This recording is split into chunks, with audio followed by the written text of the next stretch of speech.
Harvard বিশ্ববিদ্যালয়ের বিরুদ্ধে যুক্তরাষ্ট্রের প্রেসিডেন্ট ডোনাল্ড ট্রাম্পের $100 কোটি ক্ষতিপূরণ দাবি নতুন করে দেশটির শিক্ষা ও রাজনীতির সম্পর্ক নিয়ে তুমুল আলোচনার জন্ম দিয়েছে। উচ্চশিক্ষা প্রতিষ্ঠানগুলোর উপর রাজনৈতিক প্রভাব বিস্তারের অভিযোগ এবং মতাদর্শিক দ্বন্দ্ব দুইয়ের সংঘাতে পরিস্থিতি ক্রমেই জটিল হয়ে উঠছে বলে মনে করছেন বিশ্লেষকরা।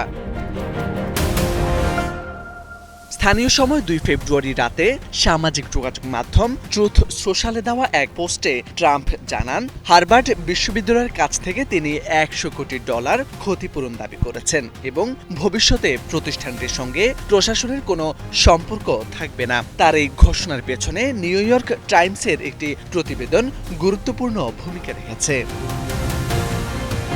এই প্রতিবেদনে দাবি করা হয়, ট্রাম্পের সঙ্গে চলমান সমঝোতা আলোচনায় হার্ভার্ড কিছু ছাড় পেয়েছে।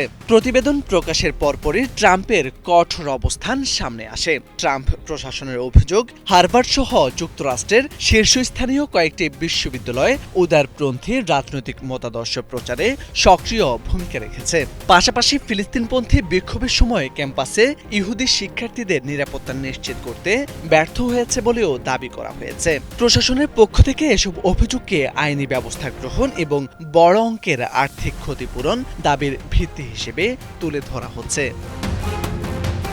তবে সমালোচকরা বিষয়টিকে ভিন্নভাবে দেখছেন। তাদের মতে ট্রাম্প প্রশাসনের এই পদক্ষেপ মূলত উদারপন্থী বিশ্ববিদ্যালয়গুলোর উপর রাজনৈতিক চাপ প্রয়োগের কৌশল। যুক্তরাষ্ট্রের উচ্চশিক্ষা প্রতিষ্ঠানগুলো দীর্ঘদিন ধরে স্বাধীন মত প্রকাশ ও গবেষণার ক্ষেত্র হিসেবে পরিচিত। ফলে প্রশাসনের এমন কঠোর অবস্থান শিক্ষা প্রতিষ্ঠানের স্বায়ত্তশাসন প্রশ্নবিদ্ধ করতে পারে বলে আশঙ্কা প্রকাশ করেছেন অনেকেই।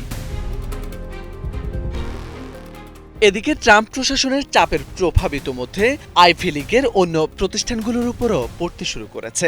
পেনসিলভানিয়া বিশ্ববিদ্যালয় সম্প্রতি তাদের নীতিমালা পরিবর্তন এনে নারী ক্রীড়া প্রতিযোগিতায় ট্রান্সজেন্ডার নারীদের অংশগ্রহণ নিষিদ্ধ করেছে। বিশ্লেষকরা মনে করছেন, প্রশাসনের নীতিগত অবস্থান ভবিষ্যতে যুক্তরাষ্ট্রের শিক্ষা প্রতিষ্ঠানগুলোর নীতিমালা ও প্রশাসনিক সিদ্ধান্তে আরও বড় ধরনের প্রভাব ফেলতে পারে। শিক্ষাবিদদের মতে হার্ভার্ডকে ঘিরে ট্রাম্পের ক্ষতিপূরণ দাবি শুধু একটি আইনি বা আর্থিক বিরোধ নয়, বরং যুক্তরাষ্ট্রের শিক্ষা ব্যবস্থা, মতাদর্শিক বিভাজন এবং রাজনৈতিক পারস্পরিক সম্পর্ককে নতুন করে সামনে নিয়ে এসেছে। মোরশেদা আলম, বাংলা ভিশন।